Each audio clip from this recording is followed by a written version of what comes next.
Es un hombre con mucha experiencia, a mi humilde entender, lo hablamos con mi mamá, siempre, no hay muchos que hagan campo, y que hagan campo de la mejor manera, validando, abriéndose a distintas instancias de registro, de indagación, va formando por el camino muchos investigadores que, Dios quiera, sigan esta huella. Hoy van a ver a varios de ellos aquí.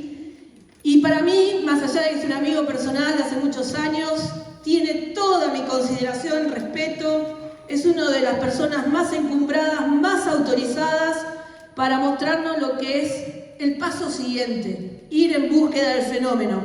Así que quiero presentarles a Daniel López, investigador, director del Grupo Hemisferio. Bienvenido, Dani.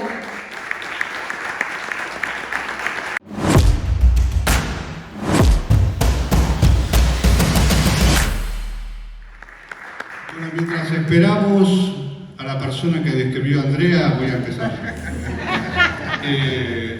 Te agradezco mucho, Andrea. Nos conocimos hace muchos años aquí en Victoria, en el terreno de trabajo. Muchos de mis grandes amigos en la investigación los conocí en el terreno de trabajo. Y es importante hablar del terreno de trabajo porque el terreno ese es el terreno donde aparecen los ovnis.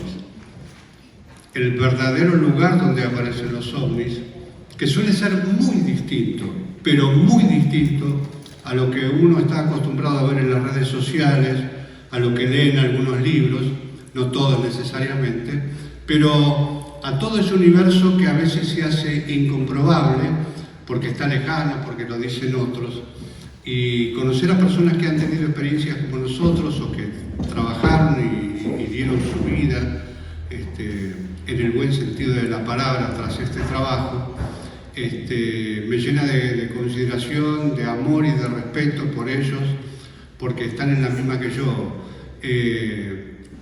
Sí, yo tengo 60 años, hace 37 años que estoy detrás de esta búsqueda. Como todos, empecé sin saber nada, a veces diciendo tonterías incomprobables, y después aprendiendo a respetar, no solo la investigación, porque es un proceso de conocimiento, sino porque el fenómeno merece respeto.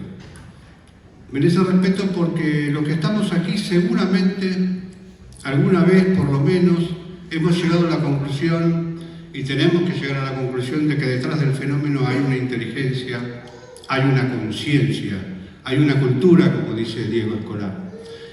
Y por supuesto, si yo considero que detrás de eso hay una forma de comprensión, el tratamiento que yo haga también debe ser responsable, porque estamos sin dudas ante uno de los fenómenos más enigmáticos de nuestra historia como especie, y cuya resolución podría cambiar decididamente el rumbo de la civilización. Porque si hablamos de una inteligencia desconocida, no humana necesariamente, el conocimiento que podría aportarnos ese descubrimiento podría ser maravilloso o no, pero hay que hacer el intento y tomar, como con todas las cosas serias que hacemos nosotros en nuestra vida privada, darle la dimensión que el fenómeno tiene que tener, no solo como un entretenimiento, no solo como un pasatiempo, sino como la posibilidad de que nuestro aporte, de que nuestro trabajo, de que nuestro interés sirva de semilla para que ese conocimiento, una vez develado, pueda cambiar la historia del hombre. Y tenemos que ser todos partes de ese proceso. Por eso hablo que la investigación, sobre todo la investigación, debe ser respetuosa, no solo de la gente, sino del fenómeno mismo. Hay una conciencia omnipresente en todo lo que estudiamos y sabemos que está más cerca de lo que nosotros hubiésemos sospechado cuando empezamos a caminar por el sendero de la investigación. Lo que están viendo, este collage de imágenes, justamente representa un poco de la memoria colectiva de los ovnis en nuestro país, representada por imágenes de investigaciones de campo que hicimos en diversos lugares de Argentina. No quiero ser muy impersonal, pero bueno, nuestro grupo Hemisferio, le llamamos Grupo Hemisferio porque es un grupo convocante. Acá los que estamos trabajando ahora en esta nueva etapa de la investigación, de la experimentación, que tenemos acá a Esteban Nigeri de Bahía Blanca, a Andrés Segovia, también hemos sumado a la gran personalidad que resulta y un excelente amigo como es Diego Escolar, y lo tenemos a Bailati por ahí, no sé, es que levante la mano, Franco, que se está integrando, porque realmente son personas valiosas, que si bien no todos participan de la misma investigación, solemos hacer Zoom y ahí debatir y tratar de comprender lo que está sucediendo, que es algo extraordinario. Y esta memoria colectiva, yo les quiero contar porque para que ustedes se ubiquen en todas las cosas que vamos a decir, cuáles son nuestras razones, es que uno después de 30 años, de 20 años, de 40 años de investigación, de campo, y que ha recorrido como nosotros el país entero y algunos países limítrofes, suele encontrar un fenómeno bastante recurrente, que todos, más que fenómeno, un fenómeno sociológico, ¿no? Que es la referencia del fenómeno OVNI, no el caso puntual, sino aquellas personas que te dicen: mi mamá vio una vez, mi papá vio otra vez, mi señora, mi amigo, el vecino de la esquina, el otro que vive en tal puesto. Y ustedes saben que estas referencias suelen multiplicarse exponencialmente, mucho más que los casos puntualmente investigados. Recientemente estuvimos en La Ahumada 2 veces. Yo creo que en esas 2 veces tuvimos referencia de aproximadamente 180 vivencias con el fenómeno OVNI y estudiamos 3 o 4 casos. Así que esa es la proporción de una memoria colectiva que el investigador absorbe y comienza a actuar, digamos así, independientemente de la voluntad, porque uno va recordando las cosas que le han contado después de tantos años, y esas referencias se pueden convertir por miles y miles en cada investigador de campo. Lo que hace refrendar que su conocimiento empírico, fundamentalmente, venga reforzado de una memoria colectiva tan vasta, tan grande, tan rica, tan asombrosa, que le da, digamos así, cierta autoridad para opinar sobre temas que otros desconocen, ¿no? Y por supuesto hay que tener mucho respeto por esa memoria colectiva, y yo soy mucho de defender al testigo, no hago las clasificaciones clásicas con respecto a si un testigo está educado o no, como para que yo le crea o no su propio comentario. Las mentiras suelen salir solas, y en el fenómeno la repitencia que se da sirve de argumento para validar esos comentarios. Miren, antes de empezar la conferencia, la charla, como quieran llamarla, les voy a contar una anécdota, que no puedo decir los nombres, pero que es prácticamente el cristal por el que miramos, a veces equivocadamente. En 1994 estábamos investigando la oleada de Roque Pérez, una oleada OVNI que se dio un poco tiempo después que Victoria. Victoria seguía observando y ocurrió la oleada de Roque Pérez, que pudimos estudiar desde el principio del acontecimiento. Y se reportaron al final de la encuesta que hicimos, de las investigaciones que hicimos, referencias cientos de esa misma época. La oleada de Roque Pérez duró aproximadamente 1 año y medio en su parte más intensa. Y logramos recopilar entre referencias y casos estudiados puntualmente más de 200. Tal magnitud tuvo el movimiento de los ovnis en la oleada. Entonces, por supuesto, nos cruzamos con muchos investigadores, muchos los invitamos, e invitamos a distintas personalidades también del mundo científico y de investigadores que tenían conocimiento científico, y haciendo una encuesta pública en Roque Pérez, que queríamos saber el impacto y la magnitud, incluso de saber hasta dónde llegaban las experiencias que habían tenido las personas. Decidimos hacer un relevamiento tipo encuesta y preguntar a la gente y seguir investigando. Y para esto nos acompañaron un geólogo, un físico y un ingeniero electrónico, que tenían poca experiencia de campo. Y viajamos con investigadores, no les voy a decir los nombres, pero bueno, el único que le importa a ustedes ahora es que yo estaba, ¿no? Y sucedió que habíamos ido a investigar un caso de un chico que estaba trabajando mañana en el campo y de noche iba a la secundaria y tenía que hacer un trayecto muy difícil en el camino, y había tenido una experiencia extraordinaria con una luz grande que se había visto en el cielo, y bueno, hablando con él, nuestros amigos científicos lo miraban de reojo, porque el chico, claro, estaba inhibido, investigadores, venían físicos, geólogos, el chico estaba inhibido, no tenía una gran riqueza de palabras, pero bueno, digamos así, el modo de comunicarse que tienen campo adentro, y si uno no está acostumbrado puede perderse la mitad de los argumentos, no porque la gente no hable bien, sino porque nosotros estamos estructurados para escuchar lo que queremos y no lo que la gente tiene para decir. Y la gente cuenta lo que tiene para decir, ni más ni menos.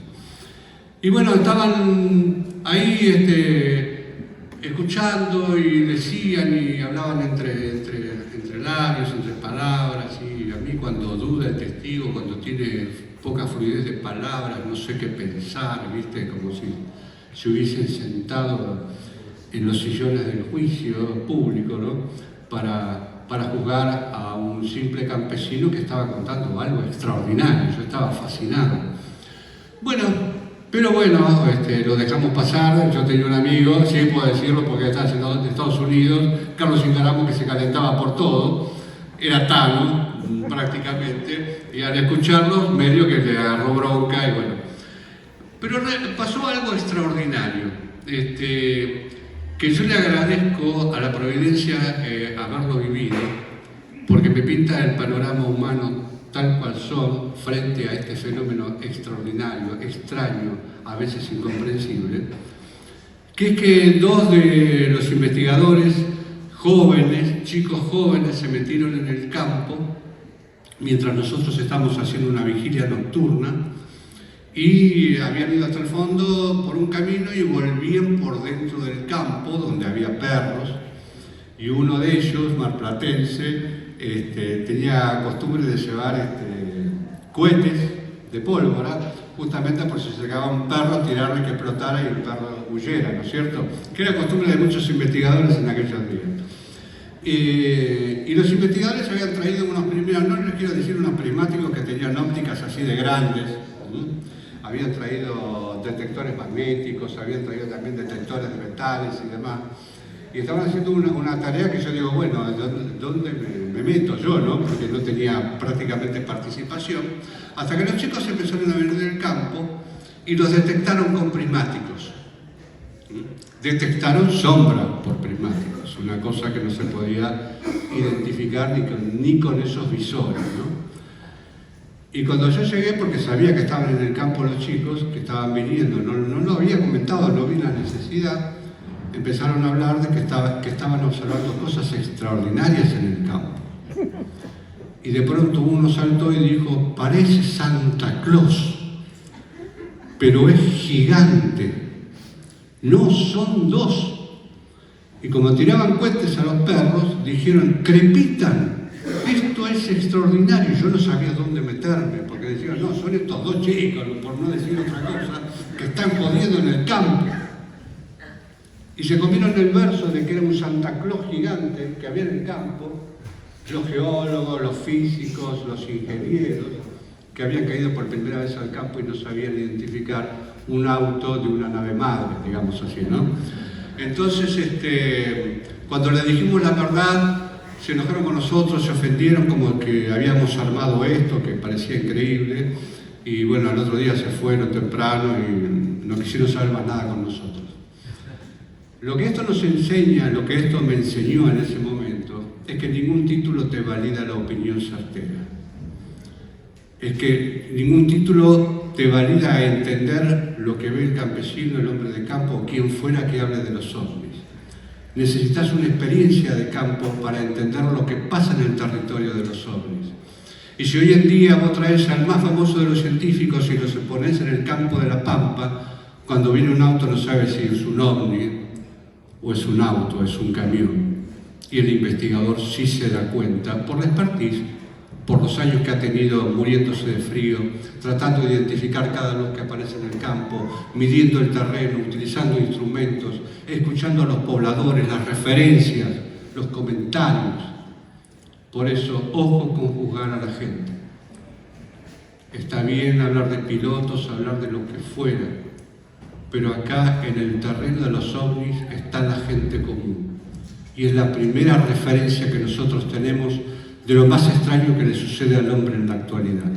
Hay que tener mucho respeto de la opinión y no valorar por el conocimiento, por el aprendizaje, la alfabetización, el encuentro con esta inteligencia.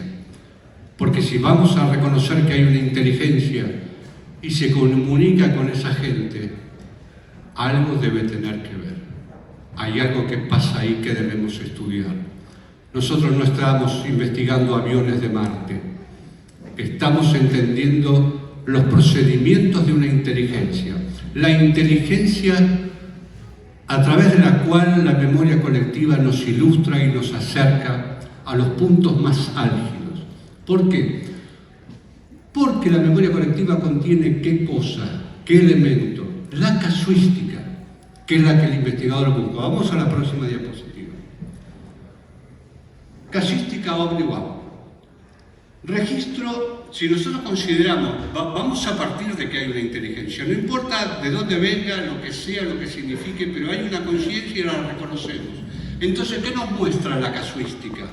El proceder de la inteligencia, que es el registro de las conductas de una inteligencia, conciencia, cultura o civilización no humana, hay que hacer esta diferenciación, rasgos de una anomalía que responde directa o indirectamente a una voluntad, estímulo o inducción. Y estos datos son centrales, fundamentales y es el eje de esta charla. Es la inteligencia procediendo ante el hombre. ¿Es casual o no es casual? ¿Es buscado o no es buscado? Como pregunta entrega. ¿Crees que fuiste elegido o no? Bueno, este es el rasgo principal de la inteligencia que gobierna el fenómeno ovni. Vamos a la próxima. Y tenemos que, a partir de ese conocimiento, porque chicos, no se puede coleccionar misterios y nada más, no se pueden apilar libros y revistas sin buscar una respuesta. Nuestra obligación individual y colectivamente, como investigadores, como entusiastas, como interesados, es tratar de llegar a una solución del problema, no dejar que siga por siglos como pasaron hasta ahora 70 años y todavía estamos diciendo las mismas cosas que hace 70 años. Yo por eso felicito a Andrea por este congreso porque nos permite exponer una faz, una cara de la investigación absolutamente distinta de la que se había mostrado hasta ahora. Y este es un hecho único en Argentina y creo que es un hecho que va a ser reconocido en los anales de la investigación y de experimentación. Bueno, nuestra charla se llama El Aula, una metodología de contacto. Sí, estamos estudiando una metodología de contacto y quienes nos conocen lo saben y no tenemos ningún empacho en reconocerlo. No se habrán contactado locos, pero yo creo que ustedes vean las evidencias y después opinemos todos si esta metodología o cualquier otra parecida puede dejar que ustedes sean miembros de un auditorio que escuche a que sean protagonistas de esta realidad. La inteligencia está más cerca individualmente de todos ustedes de lo que ustedes hubieran imaginado jamás, porque nos pasó a nosotros y nosotros somos personas absolutamente comunes, no tenemos ninguna otra virtud de la que tienen ustedes, pero seguimos un patrón y ese patrón puede ser en algún sentido u otro parecido un camino para contactarse con la inteligencia o participar de ese maravilloso proceso que estamos observando, que es el contacto entre el hombre o la humanidad y una inteligencia no humana. Y tengan en cuenta esto, el contacto existe muy a pesar de nuestras creencias. Desde el momento que alguien ve algo extraño, eso es contacto, un contacto primario. Después, a medida que evolucione, van a ir acrecentándose los volúmenes del contacto para darnos una visión más precisa de lo que estamos estudiando. Y todo lo que van a ver a través de la conferencia es un intento de entender cómo procede la inteligencia. No es imposible, por el contrario, es muy probable y ustedes pueden ser protagonistas de esto. Así que les pido que abran su mente y presten atención. Vamos a la próxima. ¿Qué es importante? Primero tenemos que justificar nuestro trabajo, es la identificación de la anomalía. El fenómeno OVNI puede rozar todas las fronteras con todos los temas misteriosos del universo, pero sigue teniendo una identificación probable, que es su eje conductual y es su identidad genérica. El fenómeno OVNI no es cualquier cosa. No son muertos, fantasmas, brujas, hadas. Podría llegar a haber puntos de contacto, pero por asociación. Pero nuestro trabajo es identificar. Para llegar a una respuesta tenemos que saber qué estamos estudiando. No podemos estudiar todas las artes ocultas a ver si llegamos a una respuesta sobre los ovnis, como no pueden estudiar los ovnis lo que estudian los fantasmas, digo yo, ¿no? por decir, no es que tenga mucha experiencia en eso, pero es obvio que necesitamos identificar y reconocer la diferencia entre una cosa y otra. Entonces, ¿cómo separamos de todos los misterios el fenómeno OVNI? Vamos a la próxima, que es la hipótesis de conjunto como identidad genérica. Esto que parece muy grandilocuente, en realidad es muy sencillo. Hay grupos que forman los ovnis que son perfectamente identificables y los podemos tomar como un punto de partida para la identificación de cualquier proceso o de cualquier trabajo que se haga en este sentido. Vamos a la otra. Miren este gráfico.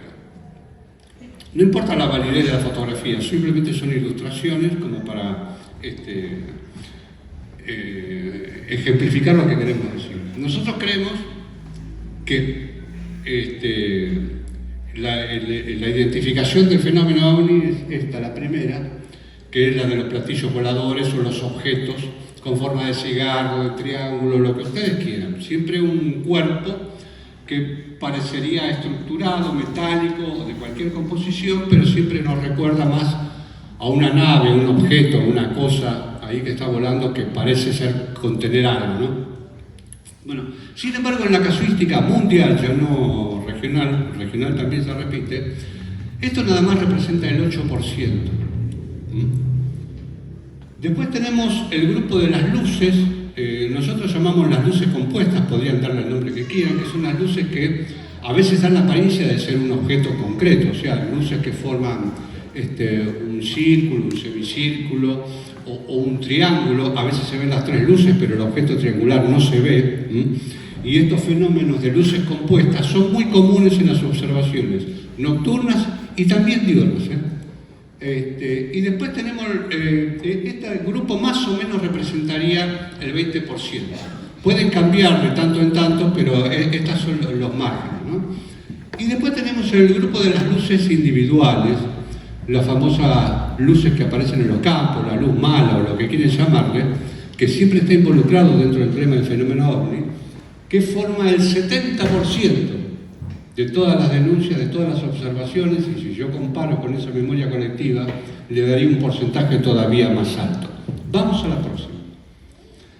En la hipótesis del conjunto, ¿en qué se parecen estos objetos? ¿En qué están relacionados estos objetos? Primero en la territorialidad, ¿no?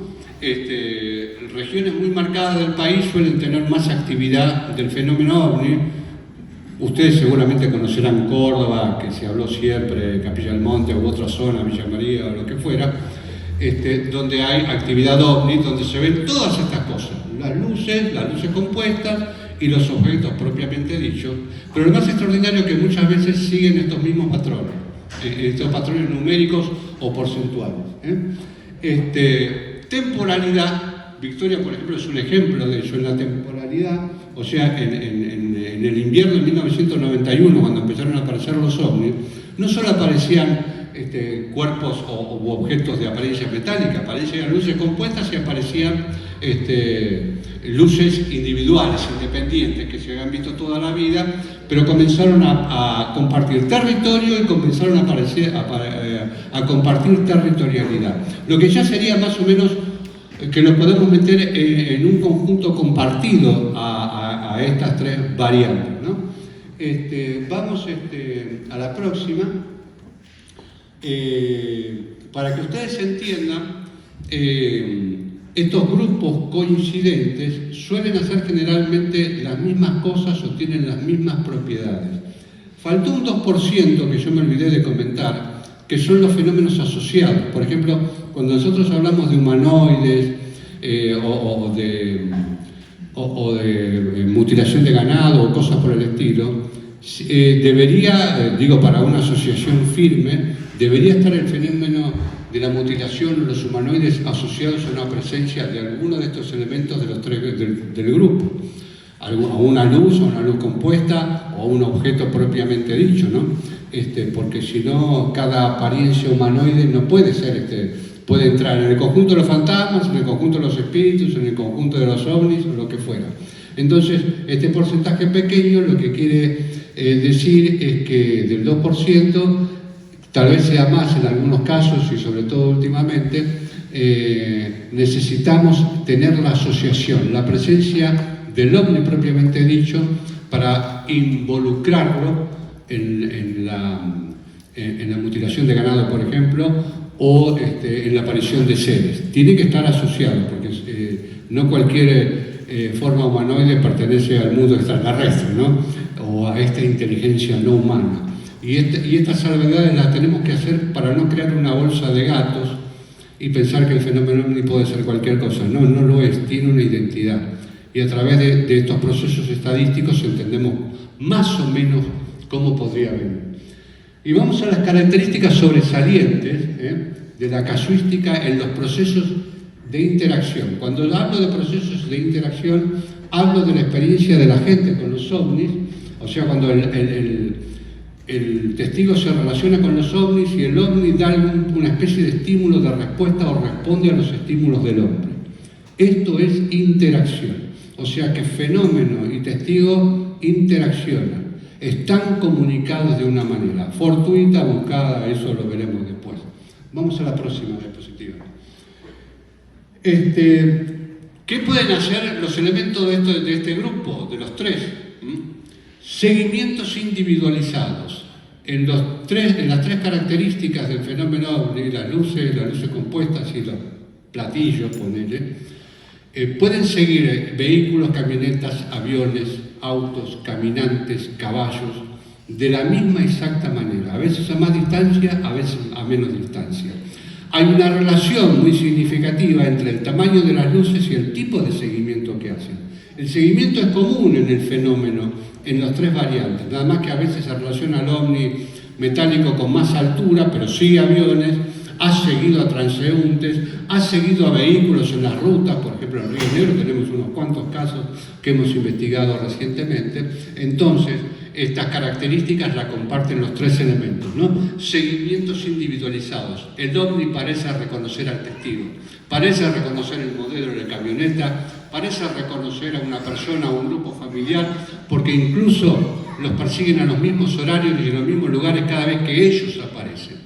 Esto es muy significativo y ustedes siempre involucren a estos detalles con la inteligencia que nosotros decimos no humana que gobierna todo el fenómeno. Alteración del pensamiento humano, esto es muy común, la gente permanentemente dice, parecía que sabía que iba a hacer, a dónde iba a ir, ¿no? Y esto es significativo porque hablamos de una inteligencia no humana que sabe lo que estamos pensando y actúa en consecuencia. ¿Y cuál es la respuesta del testigo? Sabía lo que pensaba, justo que me iba a ir ahí, se puso ahí. Y justo que ya la quería alumbrar para mostrárselo a alguien, desapareció y apareció en otro lado. Parecía que sabía lo que pensaba. Bueno, ejemplos de esto, miles y miles por todo el mundo. Y en nuestro país ni les digo. Entonces, esa interacción con el pensamiento humano, por el volumen de relatos, cuando una cosa se relata miles y miles de veces, se convierte en una constante, aún para el pensamiento científico. Ténganlo en cuenta. Control del clima y medio ambiente. Hay objetos que pueden controlar el clima y el medio ambiente en determinados procesos, vamos a tratar de ver algo de eso. Control selectivo de señales e instrumentos mecánicos, analógicos y digitales. ¿Esto qué quiere decir? Que a distancia, por algún tipo de telemetría extraordinaria, el ovni puede apagarnos las cámaras o prenderlas, puede desviar señales o direccionarlas, puede actuar sobre elementos mecánicos como si manejara el espacio físico como si fuesen pinzas. No solo cortan la luz por la supuesta energía que deriva de su supuesta propulsión, no, actúan sobre objetos pequeños, sobre aviones comerciales. Les han quitado controles mecánicos y analógicos, demostrando que primero conocen perfectamente la estructura del avión, saben lo que está haciendo el piloto y pueden modificar, por arte de magia, quieren pensar, puede ser por arte de magia, los instrumentos de un avión, sin necesidad de que éste caiga, ¿no? Pero parecen ser demostraciones de una tecnología asombrosa, sorprendente, extraordinaria como es el fenómeno. Y transformaciones morfológicas. Podemos estar viendo un platillo volador y de pronto se transforma en una luz, o en dos cuerpos, o en tres cuerpos, o en manchas, o desaparece. Los cambios morfológicos no son ajenos a los tres grupos, y pueden modificar su apariencia de tal modo que un objeto de 50 metros puede convertirse en un segundo en un objeto de 50 centímetros. Entonces esto tenemos que prestar atención porque nos está hablando de qué tipo de estructura extraña conforma el fenómeno ovni. ¿Son naves o son otra cosa? Se comportan como otra cosa muchas veces. Y vamos a la próxima. Esta ilustración que están viendo es justamente como un ejemplo de seguimiento. Esto ocurrió en el año 1996, en agosto, en La Pampa, en la Ruta 10. Ahí saliendo de la Pastoril, un grupo de cazadores que había tenido ya la noche anterior observaciones de ovnis y demás, de fuegos que no son, o sea, cúpulas de luz que se levantan del horizonte y uno cree que es incendio y de pronto se apagan y no hay ni olor a humo. Todos estos fenómenos lumínicos son extraordinarios y están asociados a esto que era nada más que luces con forma, una luz compuesta, con forma, no había nada metálico, incluso el cuerpo era bastante transparente. Ellos cuando están saliendo de la tranquera de la Pastoril, ahí sobre la Ruta 10 en La Pampa, rumbo a América, observan este objeto. Vamos a darle play para que más o menos vean cuál era la dinámica estática de este cuerpo, que observan, lo bajan, están prácticamente a 20 metros del objeto, lo observan 3 personas, 2 cazadores y un guía de Victorica, y cuando sale la camioneta prácticamente huyendo, este objeto los va a seguir como ya los venía siguiendo desde el puesto donde estaban cazando jabalíes. Y lo va a seguir nada más ni nada menos que 380 kilómetros hasta la ciudad de América, en la provincia de Buenos Aires, haciendo uno de los recorridos más extraños y maravillosos que hemos investigado como grupo. Tuvimos que hacer el mismo camino, seguir las mismas indicaciones, ir a todos los lugares donde pararon, en la policía, en las estaciones de servicio, en los puestos, porque este fue un viaje absolutamente complejo hasta llegar a América y era el mismo objeto que los seguía. Por eso digo que este cuerpo, que parecería tener una apariencia de nave, allí había algo gobernando esta imagen que sabía exactamente, pero exactamente lo que pensaban los cazadores, dónde iban a parar.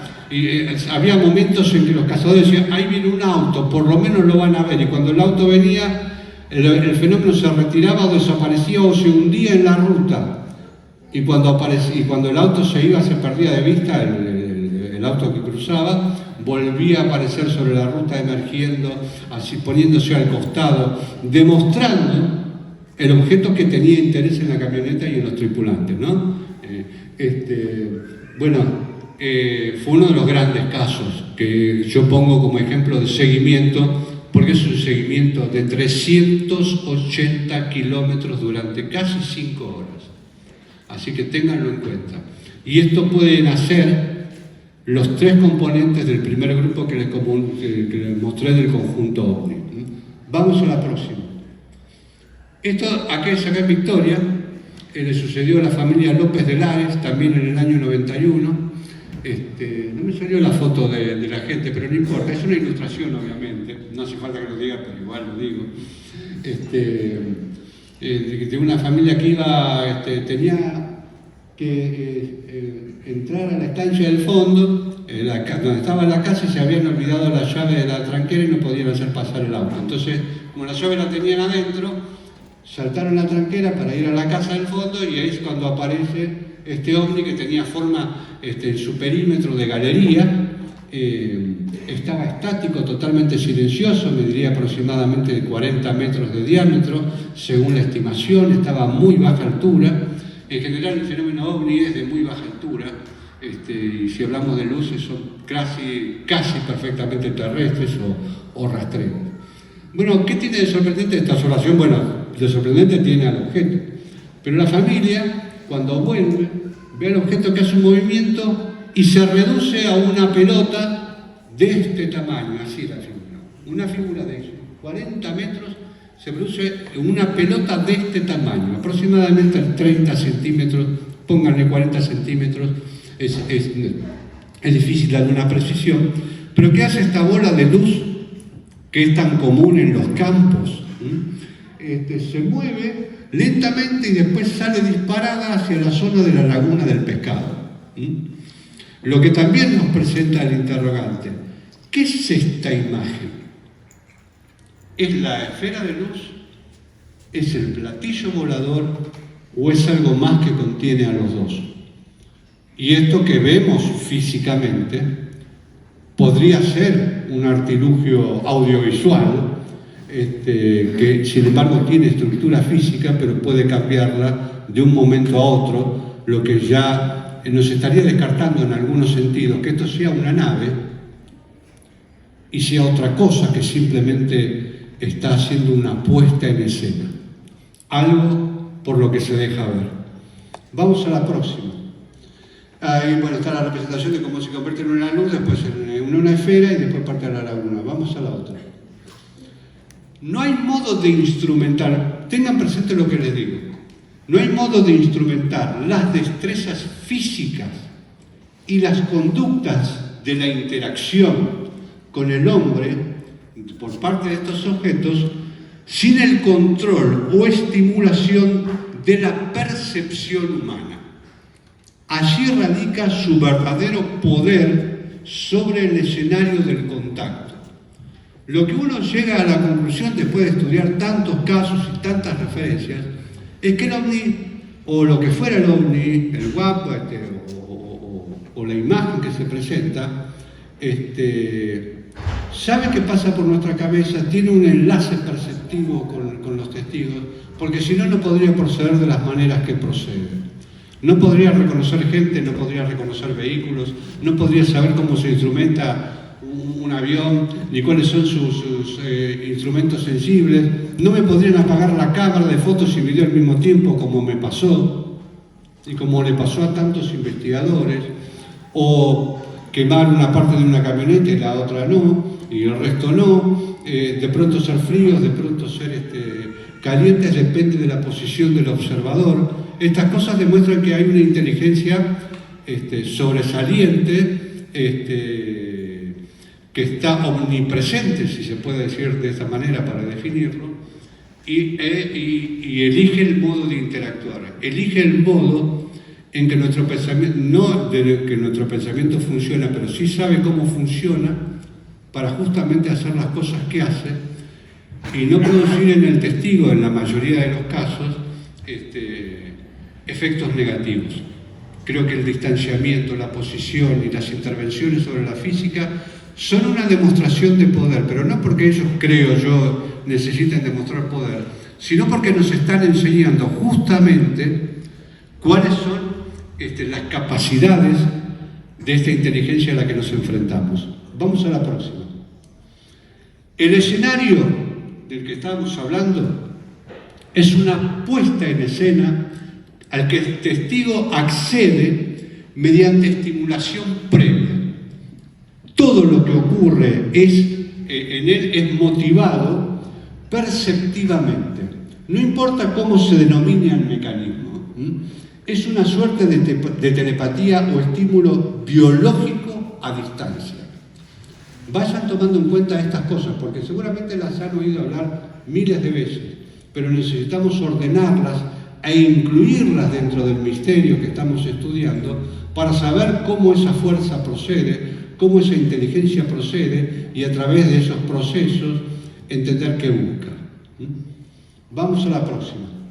Acá les voy a, sobre el caso de los cazadores también elegí este pedacito de video porque cuentan un contacto perceptivo. Me gustaría que se escuchara bien. Hay un pequeño delay entre la imagen y la voz, bueno, por una cuestión de compatibilidad de videos. Este es algo muy viejo que se hizo en el 96. Pero a ver si escuchan atentamente lo que los cazadores están comentando en una especie de rueda de prensa que hicieron ahí en la Ciudad de América. Vamos. Él apoya la cabeza así entre las piernas, sentado, y empieza a hablar. Y trato de mantener como si fuese una comunicación, y viste, el tema más o menos rescato de lo que pude hablar. Yo me daba cuenta que algo no sucedía como digo, los tacos de la camioneta, no gustaba, una relación normal de camioneta de tacos muy grande, 120. El primer tramo que había escuchado ahí no lo sentía. Y notaba que ya el acercamiento ya era diferente, iluminaba más la camioneta, con esos colores. Me dije, para mí tiene que estar, de alguna manera tiene que estar leyendo la mente o entendiendo lo que vamos pensando, si estamos asustados, si no estamos asustados. Me salió. Y digo, voy a intentar comunicarme en voz alta a ver qué pasa. Y me acuerdo que me puse con la cabeza así sobre la rodilla y decía, me interesaría saber de dónde vienen. Quiénes son, piensen que somos, mejor que dije, de mentes pequeños, lo que podríamos ser ratones de laboratorio, lo que creo que son ustedes. Me gustaría saber un pequeño indicio ideal, que esté más allá de lo que nosotros sabemos, pero no una verdad muy grande porque podía, no sé, a lo mejor enloquecer. Pero un indicio sí. Seguía con este tema y mientras tanto cuando subimos hacia arriba, en que yo estaba en conducción, una luz verde estaba enfocando toda la chata sobre el parabrisas y le digo, si me están comprendiendo lo que yo estoy hablando, bájense. Automáticamente se bajó. Yo en el primer momento, antes de que hiciera eso, yo le dije, te digo lo que pensé por dentro, Enrique se me volvió loco. ¿Dónde fue eso? Eso fue en el transcurso desde la Baviera al cruce de las 70 y 33.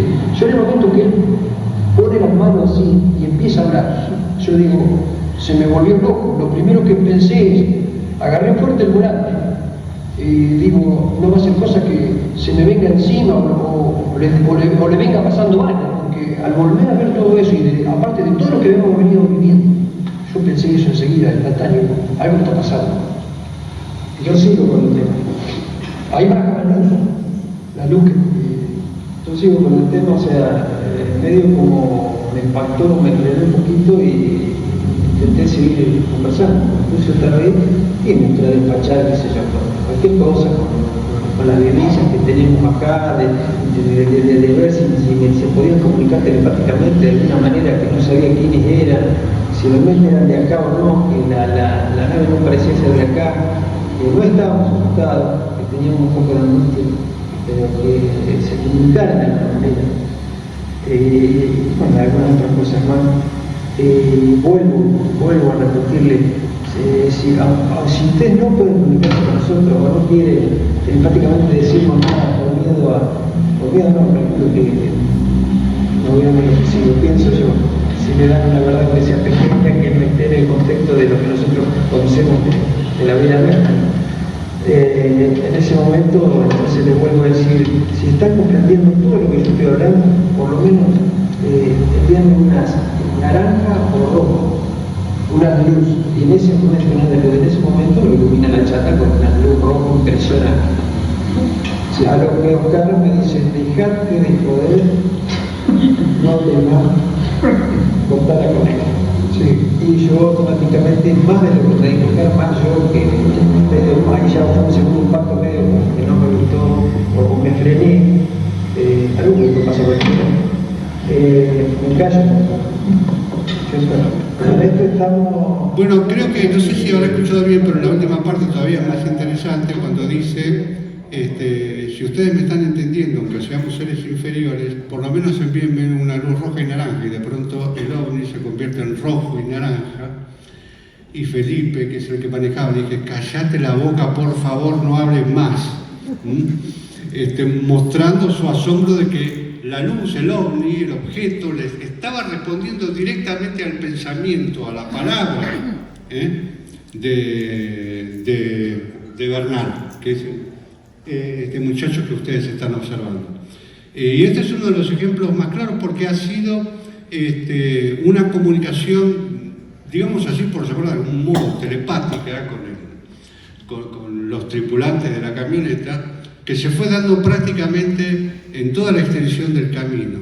Cada cosa que le pedían para prueba, y aún así no lo podían creer, el objeto enviaba una señal de luz tal cual ellos la estaban solicitando.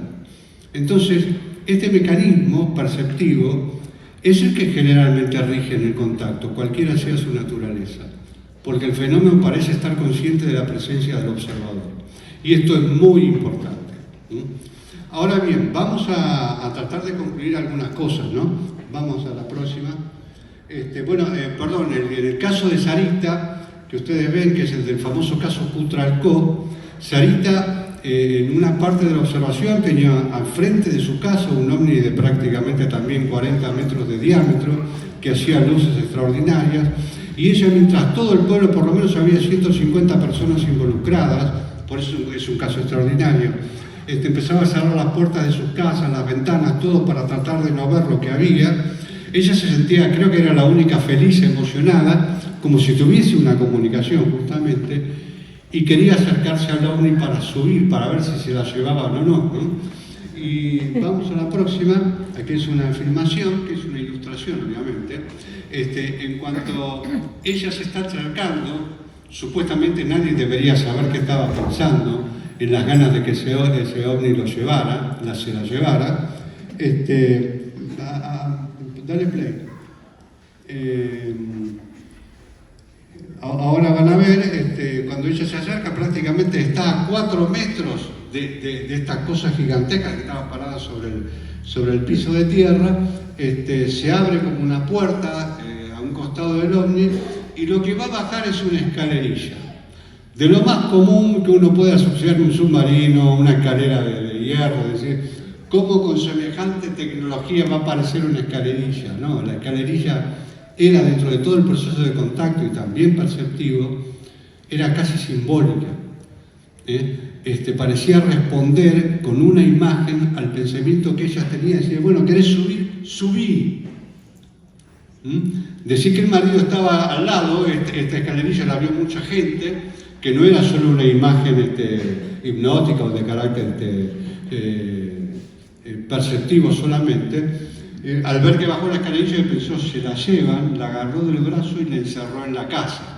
Este es un proceso, de este caso es un proceso muy largo, que dura 1 hora por lo menos, porque va a tener 2 posiciones y hay una filmación después, pero quería este pedacito para ilustrar, como uno de los tantos casos, que este ovni no solo tenía una estrechez con el pensamiento de Sarita y algunos de los observadores, sino que este objeto había producido una tormenta, que casualmente la tormenta desde donde estabas iba siempre hacia el objeto. Los vientos fuertes de 80-90 kilómetros iban no solo al objeto, sino a la parte de abajo del objeto.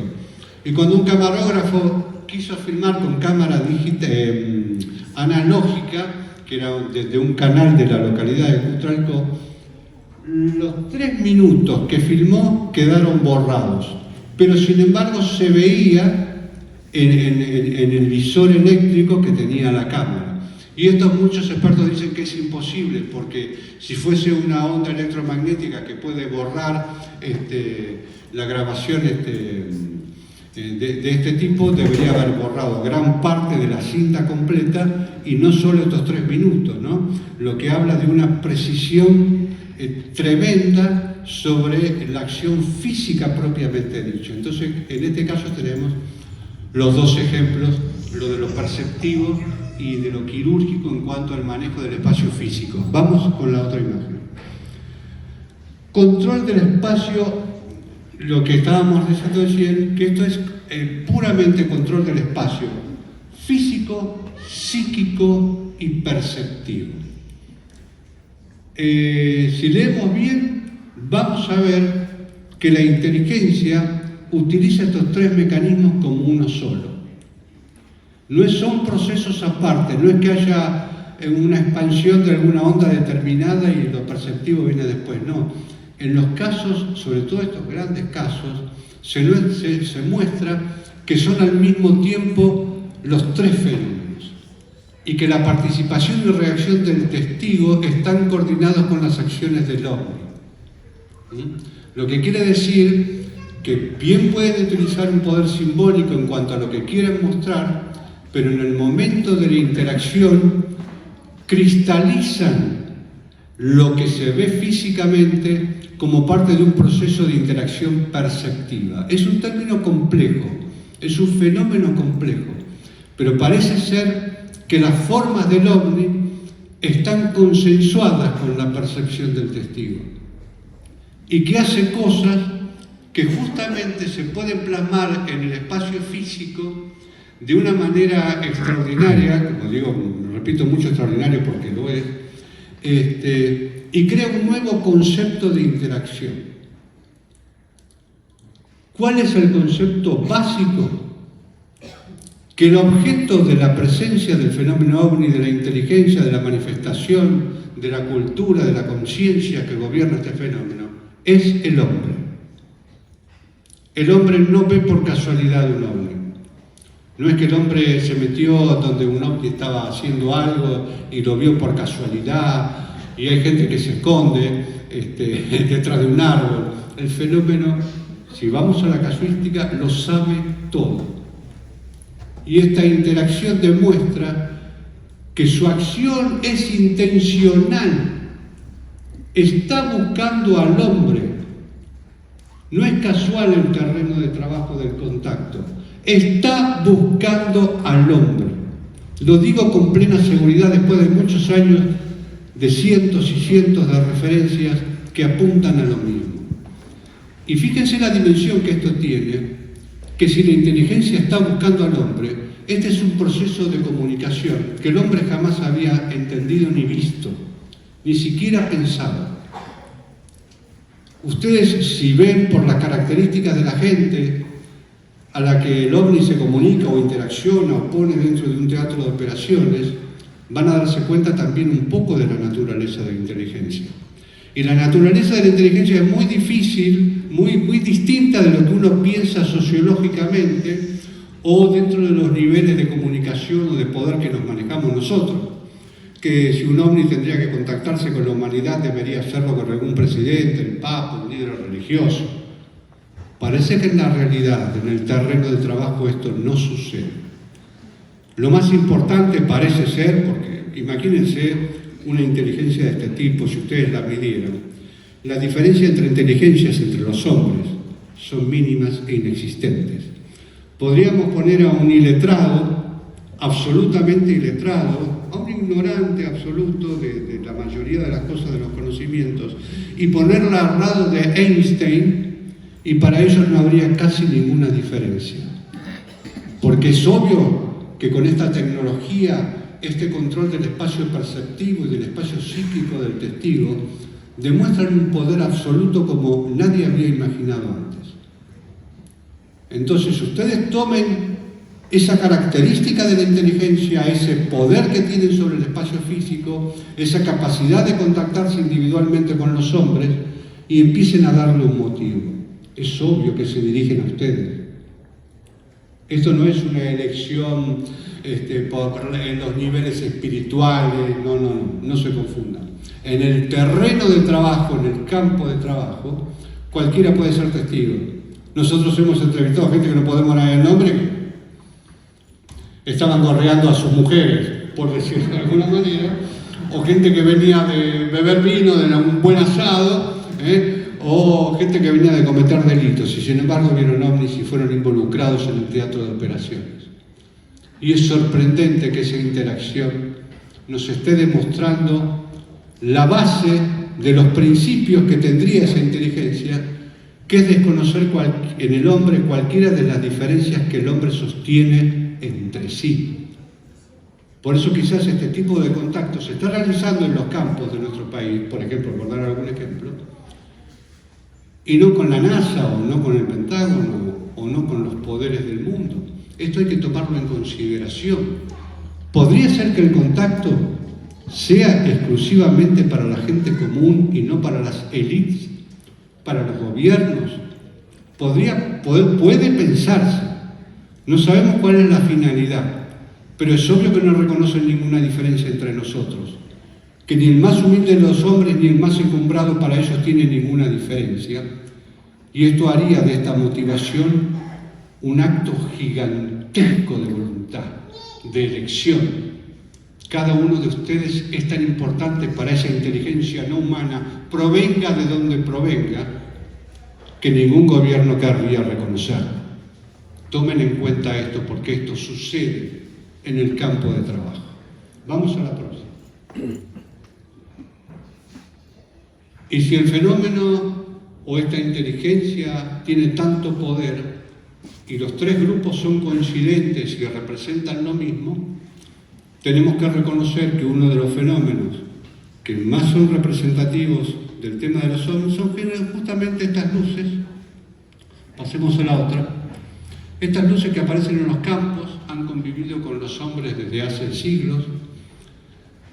Los hombres de campo saben cómo se mueven, que a veces también saben qué piensan, te dicen dónde encontrarlas, cómo proceder, a qué horarios ir a verlas, y el catálogo del contacto está ahí en el campo. Un campesino de 90 años. Esta luz que observaron es una fotografía real de uno de esos fenómenos. Yo voy a contar el caso, pero no digo, esperar acá, en tal horario aparece.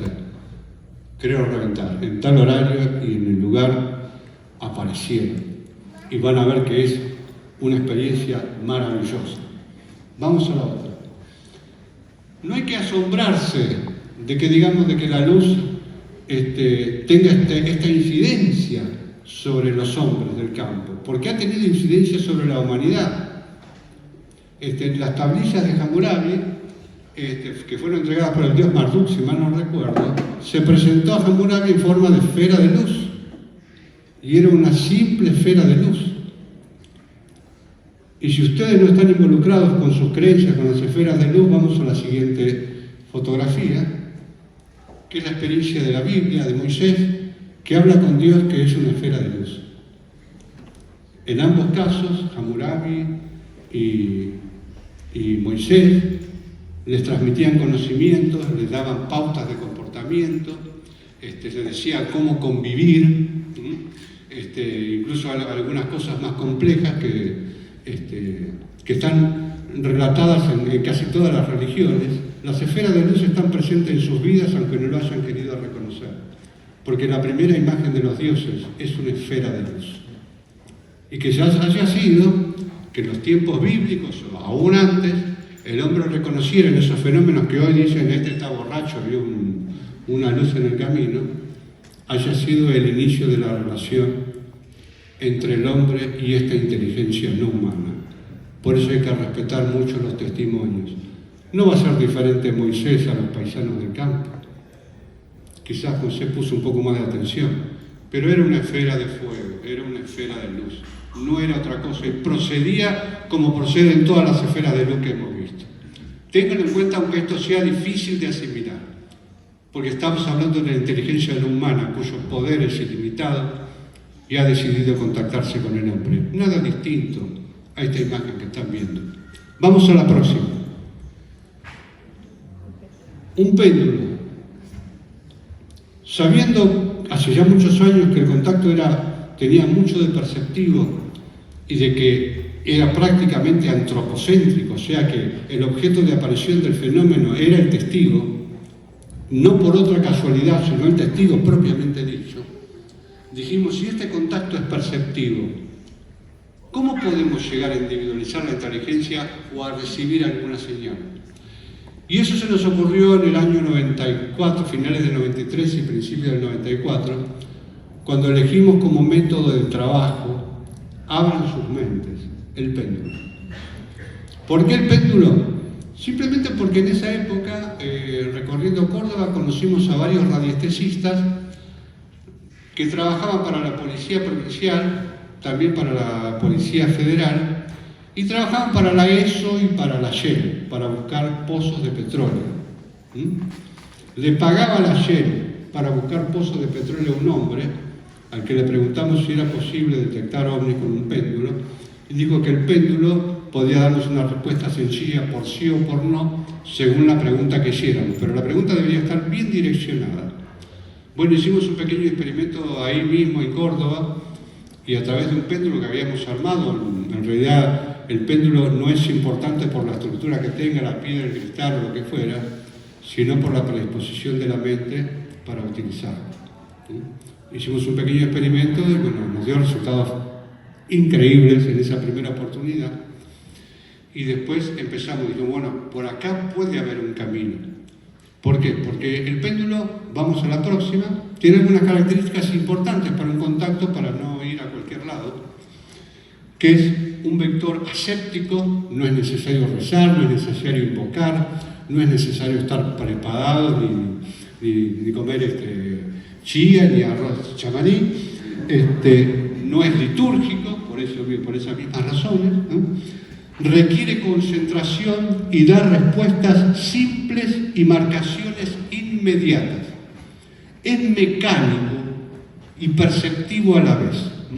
Solo necesita la fijación del elemento, para expresar un movimiento inducido inconscientemente. ¿Esto qué quiere decir? Muy así, simple rasgo, si yo tuviera un péndulo simplemente apoyado sobre un mapa para buscar ovnis, por ejemplo, debería concentrarme en la inteligencia. Digo, y hablo de inteligencia para no decir los venusianos o los reptilianos o nada, porque si eso no existiera, la mente nunca encontraría nada.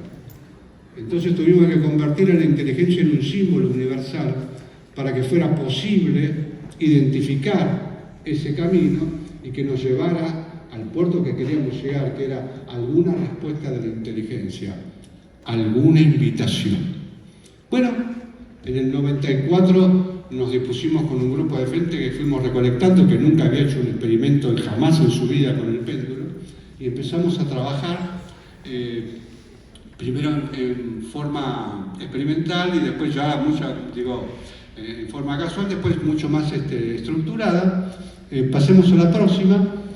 Y en el año 94, el péndulo que utilizamos por gente que nunca había utilizado péndulo en su vida ni había hecho ningún acto perceptivo, lo que quiere decir que cualquiera puede hacerlo, si lo podemos hacer nosotros con gente que no tenía experiencia de nada, ustedes pueden hacerlo, por eso digo el contacto es para todos. Logramos antelar con un mes la observación de 2 ovnis de un vuelo de aerolíneas proveniente de Brasil durante la Semana Santa de 1994. Lo maravilloso es que nosotros vimos esos 2 ovnis, mientras había una comunicación en la torre de control con el avión que estaba identificando a los ovnis. Oleada de Roque Pérez, de la que se estaba hablando al principio, con más de 70 experiencias censadas durante los primeros 4 meses, también en 1994. 3 casos en la costa del río de Uruguay, que habían sido 2 casos que habían participado militares y otro de la policía regional, así que teníamos buenas fuentes para la identificación. Casos en Uribarrarea, Gualeguaychú, Punta Piedras, Miranda, 9 de Julio, Tandil, Valle de San Borombón, 3 Arroyos, todos casos positivos, en los que el péndulo o el operador habían tenido éxito en la marcación, tanto geográfica como temporal.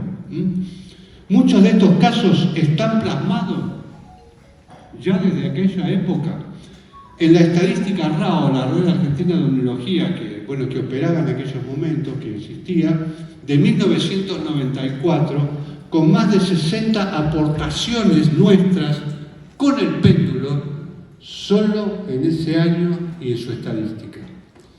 Así que esas pruebas de las que fuimos documentando están plasmadas ahí en las estadísticas RAO del 94 y también del 95. Vamos a la próxima. Datos salientes de esta experimentación, más o menos para que tengan una idea, el 80% de precisión geográfica es notable. El péndulo suele marcar mucho mejor las zonas geográficas puntuales de aparición del fenómeno. Diferencias temporales que se dan cuando uno trabaja con días y semanas es de entre 5 y 30 días. Antecedíamos una observación que podía ocurrir a los 5 días después o antes o después de los 30 días. En general el acierto geográfico indicaba la posición, presten atención, la posición aproximada del observador y no la posición de la anomalía, marcaba el observador y no el punto donde aparecía el ovni. Por lo menos un 60% de las experiencias mostraban interacción, de la que estuvimos hablando, y la tendencia geográfico-territorial fue marcada en prácticas posteriores. O sea que fue un experimento exitoso con el péndulo y para comprobar que había un grado de percepción en la que cualquier persona podía contactarse con esta inteligencia.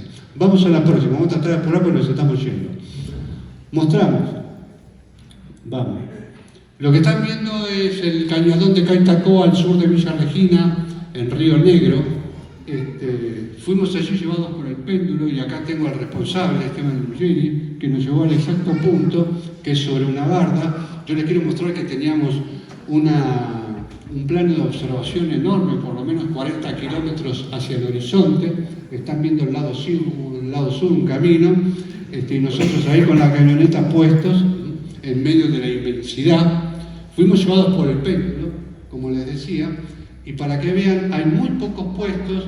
Hay un tendido eléctrico de alta tensión a 2 kilómetros, pero para el lado sur, no sino al que le vamos a mostrar ahora, para aquel camino que va hacia el sur, en el cañadón del Caitacó, del río Caitacó, es donde se producían supuestamente los fenómenos que íbamos a buscar. Pasamos a la siguiente diapositiva. Ahí lo ven a Esteban, parado sobre el camino que nos asentamos, teníamos una visión amplísima, pero los fenómenos se iban a dar inmediatamente a la derecha de la imagen, no sobre la izquierda, como diciendo el camino que ustedes ven que va hacia el sur, dividía de algún modo caprichosamente el territorio de observación de ovnis. Vamos a la próxima. Ahí tenemos a un poblador, que ahora no me acuerdo el nombre, ¿cómo se llamaba? Miguel. Sí, me van los nombres.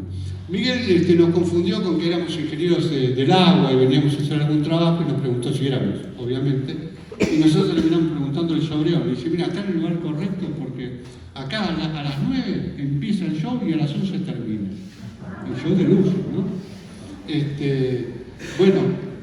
Resulta que, vamos a la próxima, en una de las llegadas, ya les dije que había torres de alta tensión a casi 3 kilómetros, íbamos con un pequeño detector de microondas, de señales de celulares y demás.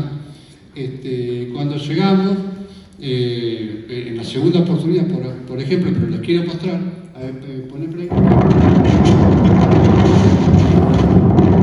Ahora lo van a ver.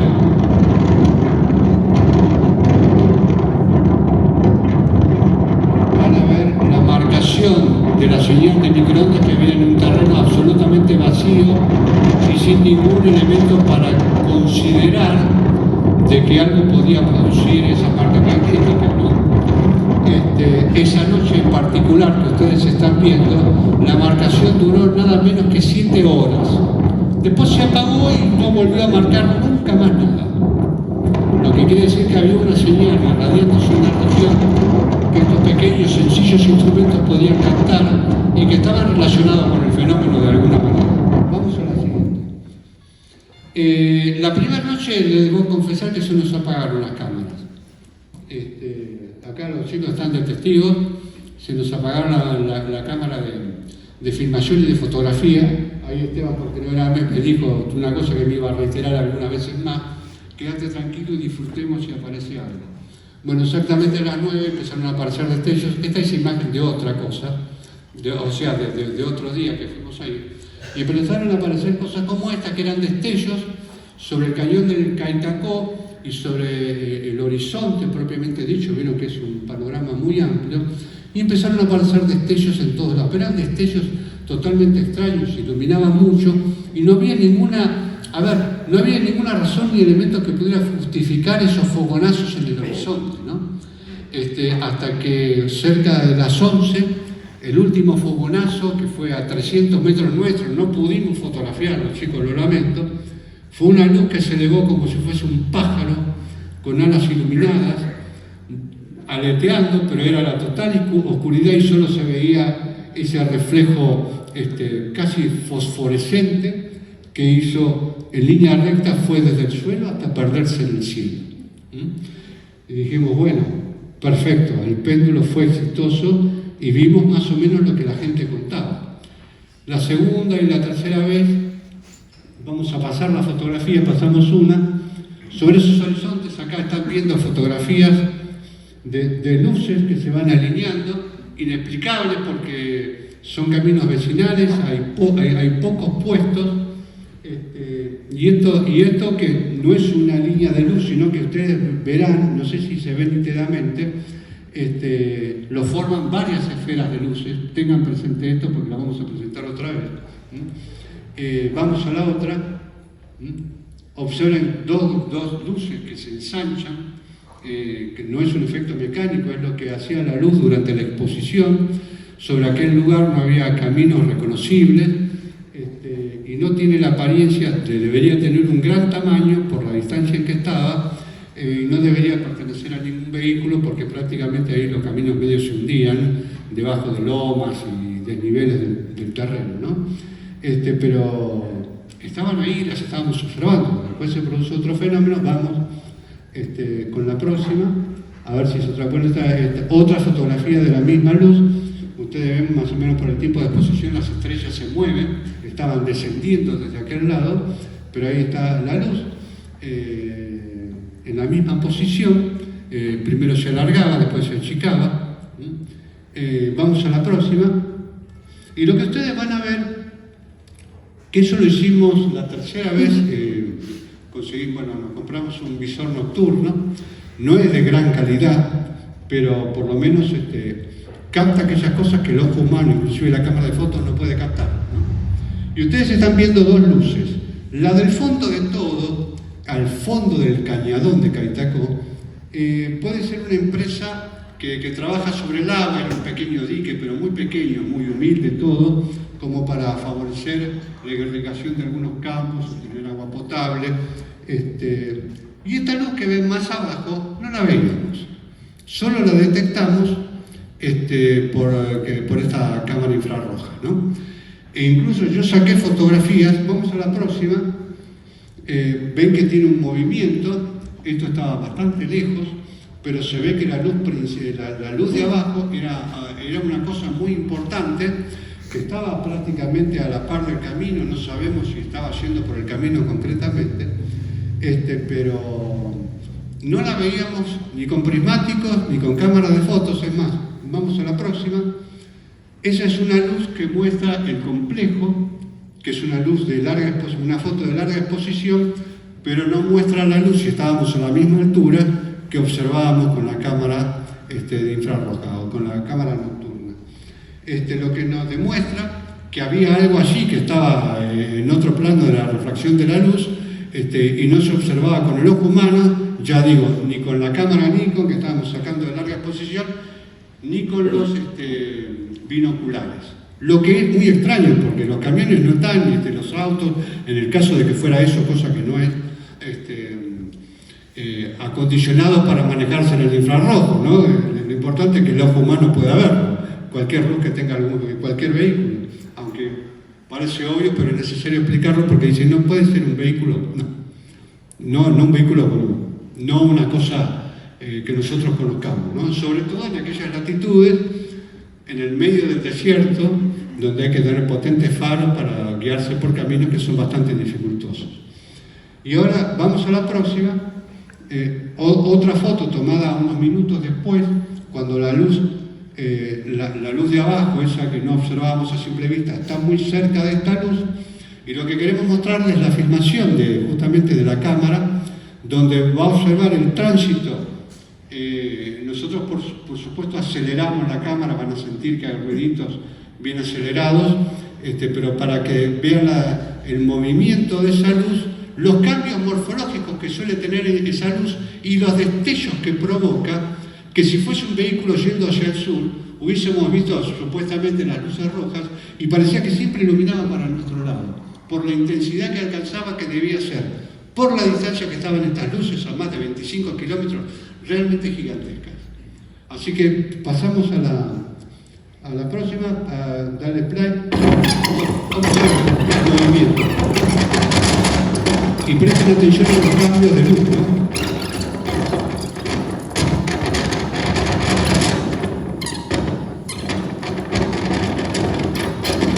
Desaparecía, disminuía su intensidad.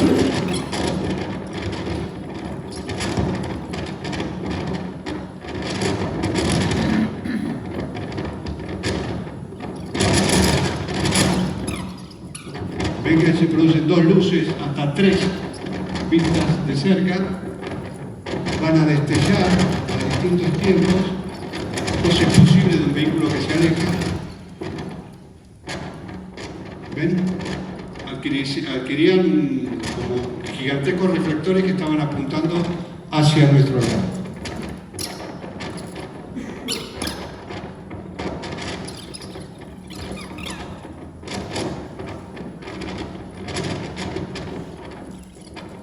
Se alarga en algunos momentos, muestra que tiene intensidad luz propia, no es solo un reflejo de una luz sobre el camino. Igual no se ve el camino desde ahí, ¿no? Hasta que va a seguir y va a cruzar la luz principal y se va a apagar. Y cuando ustedes ven la foto anterior, ven ese destello, justamente la estaba fotografiando y en la fotografía no aparece ni a palos. Vamos a la próxima imagen.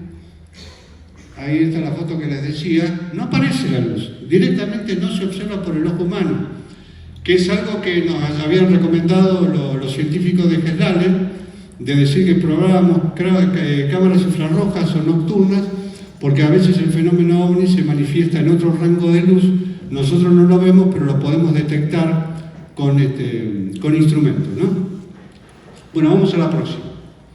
Esta es otra de las luces que estaban a la distancia, que no emitían reflejos, que no se veían como reflejos de autos, totalmente enigmática.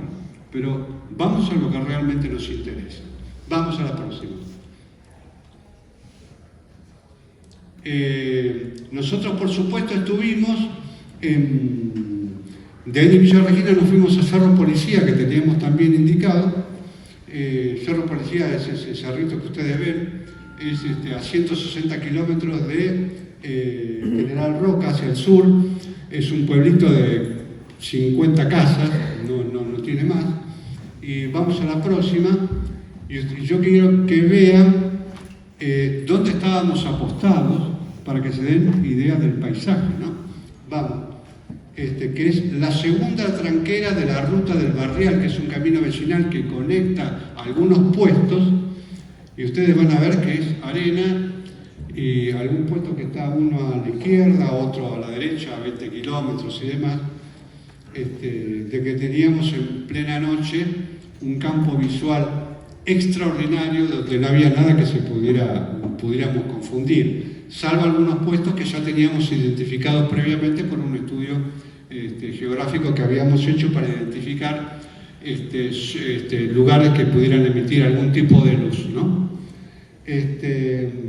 Bueno, cuando llegamos ahí, ya haciéndose de noche, Cerro Policía está a 16 kilómetros hacia la izquierda, nos encontramos con un paisano y su yerno, y el paisano más viejo fue el que nos dijo: ¿ustedes qué están buscando? Y nosotros le dijimos: estamos buscando la luz mala, y se murió de risa en ese momento. Pero al final nos dijo, quédense tranquilos, dice, porque si ustedes buscan la luz mala los va a encontrar. Esa sentencia nos hizo. Y quédense porque a las 12 de la noche empieza a aparecer cerca de la tranquera, de esta primera que habíamos visto. Observen el paisaje inmenso, vacío, desolador, que no hay ningún, en las cercanías no hay ninguna torre de alta tensión, no hay fábricas, no hay nada. Simplemente puestos muy humildes que se manejan con células fotoeléctricas o combustibles para iluminar sus casas, y eso dura hasta las 10, 11, 12 de la noche. Vamos a la próxima. A las 12 de la noche aparece un destello similar a este. Ponele play. Que nosotros realmente, le digo ahora, debimos será un auto viniendo por la ruta. No estamos preparados para lo que la experiencia que íbamos a ver. Esto duró aproximadamente 2-3 minutos, y después cuando se apagó dijimos, me parece que nos perdimos la oportunidad de filmar algo extraño, porque por la permanencia, por el brillo y demás, descubrimos que no había avanzado, no había hecho nada, estaba ahí quieto en el camino, y esto no es un terreno como que se queden ahí quietos haciendo nada, ¿no? Bueno, la luz se apagó, y a las 12:30, o no, 1:20 aproximadamente, destella otra vez. Vamos a la fotografía, y esta vez muestro fotografías. Cuando yo saqué la fotografía, yo solo veía un punto de luz, pero, a ver, ¿podemos aproximarla, hacerla crecer un poquito? Esta es la primera fotografía, hay que apretar arriba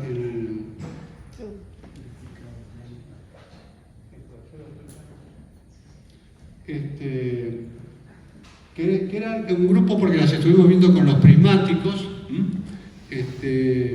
sobre todo Esteban y Andrés, y se veían 5 luces que ocupaban el ancho del camino. No debían ser luces muy grandes, pero eran 5 luces. Yo nunca capté con la cámara las 5, sino llegué hasta 4, que se movían de un lado para otro, se ponían, como ven, una arriba de la otra o una abajo de la otra. Incluso los chicos llegaron a captar una especie de enroque, la luz de atrás viniéndose hacia adelante. Imposible que fuera ya de por sí, por la observación que estábamos haciendo, que fuera un vehículo, alguna cosa normal, ¿no? Sobre todo porque esta observación duró 25 minutos. Así que tuvimos tiempo de fotografiarla y de observarla perfectamente con los prismáticos. No teníamos en ese momento, este fue el primer viaje al Cerro Policía, cámaras nocturnas. Vamos a la próxima. Bueno, lo achicaste, ahora vamos a la próxima. No tenés que achicarlo. Ahí está. Ahí están. Ven que las dos primeras se juntaron, están una bien sobre la otra, y sigue una acercándose a ese grupo, pero siempre más alto que las otras. Vamos a la próxima. Ahí ven que se están juntando, es como que están poniéndose en una misma línea. Acá estamos observando 3. Ahora vamos a ir a la próxima.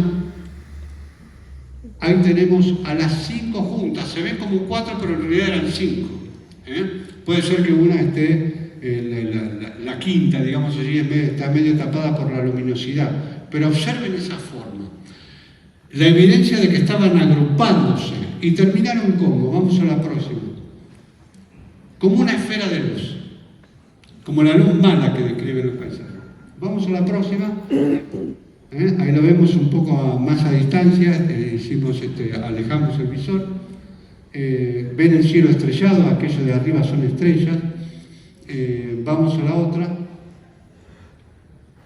Ven la forma nítida que la luz está contenida, no está emitiendo prácticamente reflejos, destellos, como haría una camioneta a esa distancia. Vamos a la próxima. Y de pronto se convierte en 2 luces, y una de las luces se mete adentro de la Tierra. La Tierra como que la absorbe. Ese proceso fue identificado por Andrés Segovia, que nos iba contando en la bitácora que movimientos hacían la luz mientras yo la fotografiaba, hasta que termina la observación. Casi 25 minutos después vamos a la otra, con una sola luz que quedó ahí pendiente y después se apagó.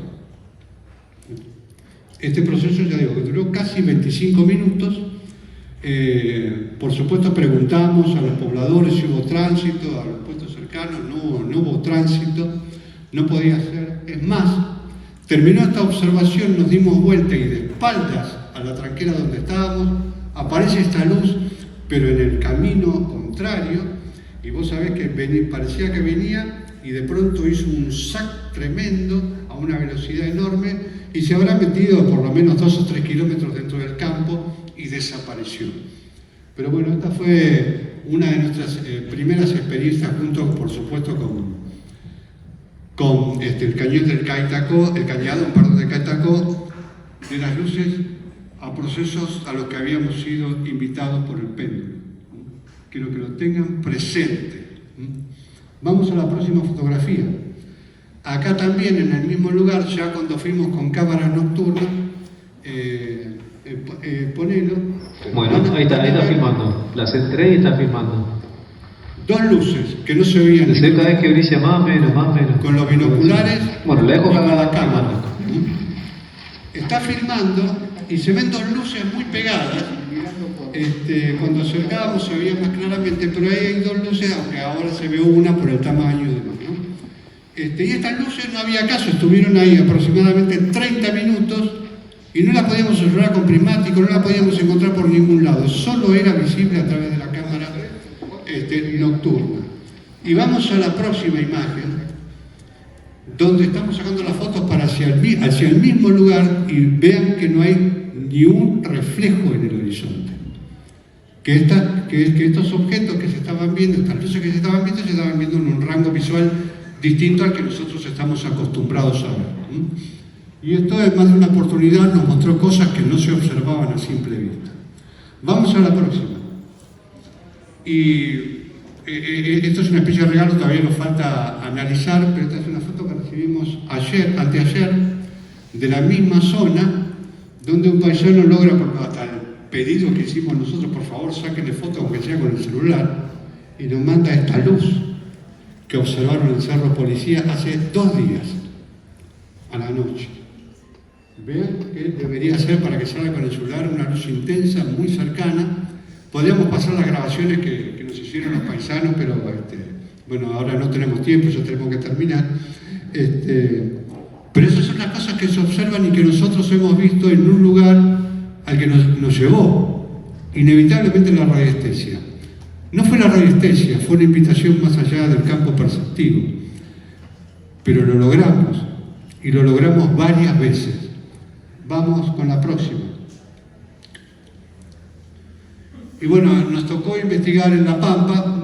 Me parece que han faltado algunas fotos, pero bueno, no importa, porque era algo importante que les quería comentar, pero se lo voy a comentar al final.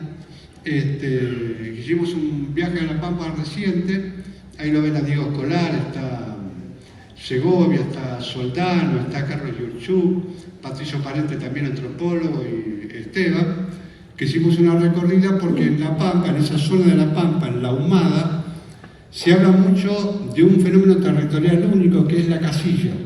La casilla describe un objeto, a veces luminoso, a veces no, que tiene forma de casilla de vialidad, a veces 2 ventanas y una puerta, a veces solamente ventanas que parece un tren, y otras como el Titanic. ¿Por qué? Por la cantidad de ventanas que tenía y porque eran objetos enormes. Bueno, nosotros estuvimos allí, vamos a la próxima. Bueno, ahí ven más detalles, ven a Felipa, que fue la que en este último viaje nos asesoró un poco sobre los lugares para ir a ver y sobre lo último que había acontecido con la casilla. Ya habíamos investigado el fenómeno de la casilla hace 30 años en la misma zona, pero bueno, volvimos porque estaban diciendo que había vuelto a aparecer, ¿no? Aparte de que se ven luces como no se imaginan. Bueno, vamos a la próxima. Bueno, no vamos a mostrarlo más, no lo vamos a mostrar porque es un pueblo, pasala directamente. Les iba a mostrar el pueblo, pero ya nos quedamos sin tiempo.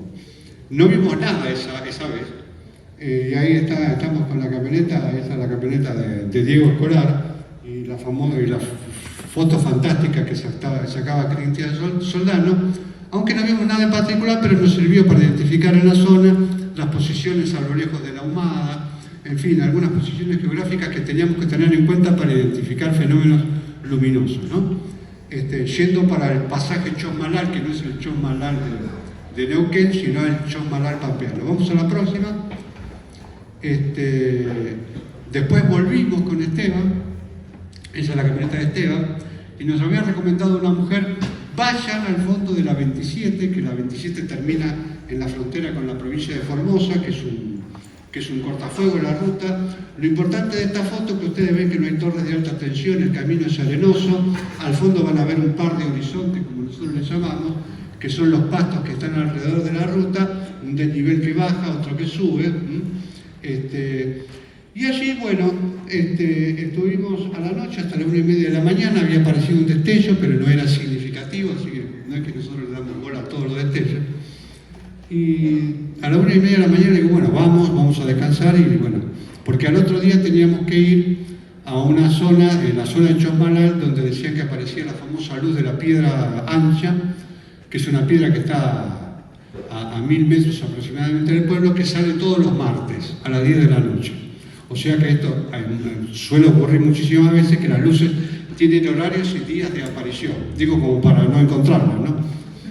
Pero bueno, nos fuimos por el camino, volviendo hacia la humada, y a unos 1000 metros, 2000 metros aproximadamente, hubo una perturbación en el camino que yo la ilustré, simplemente con un dibujo muy sencillo, pero que se adapta perfectamente a lo que observamos, que es la próxima, que es la famosa casilla. Y la muestro así porque estaba siendo iluminada por las luces de la camioneta de Esteban. Esto es una ilustración, por supuesto. Duró 2 minutos la observación, entre preguntas y preguntas. ¿Qué puede ser eso? ¿Qué está pasando? Pues parecía un acto onírico, hasta que nos dimos cuenta que la luz estaba reflejando en el objeto, en el camino hacia la humada. Y tenía estas características que yo después lo dibujé a riesgo porque no le pregunté mucho a Esteban cómo la recordaba, y Esteban después se asombró y dice, no, es tal cual la dibujaste. O sea que cuando nosotros ya nos detuvimos, el objeto se desvaneció, pero se desvaneció de una manera extraña, fragmentariamente. Primero así como apareció primero en la parte de abajo, después en la parte del costado, después en la parte de arriba, así se desvaneció hasta que fue transparentándose y dejarnos la luz del camino con la siguiente imagen. Vamos a la otra. Que eran 2 luces, esto también es una ilustración, que eran 2 luces que me hicieron recordar mucho a las luces de Cerro Policía, que aparecían 2, una era más intensa y la otra no tanto, en este caso las 2 eran intensas, pero me causó extrañeza ver esas 2 luces, porque tampoco sabíamos de qué se trataba, no pensábamos en un fenómeno luminoso extraño, llegarse a algún puesto, hasta que prácticamente nos aproximamos y las luces se desvanecieron y no volvieron a aparecer.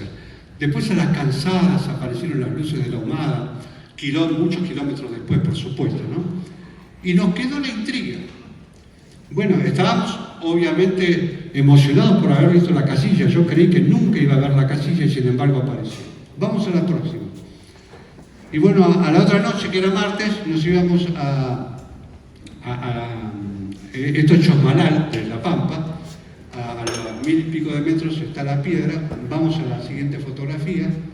Y dijimos, bueno, esa es la piedra ancha, que es un granito rojo prácticamente, o rosado.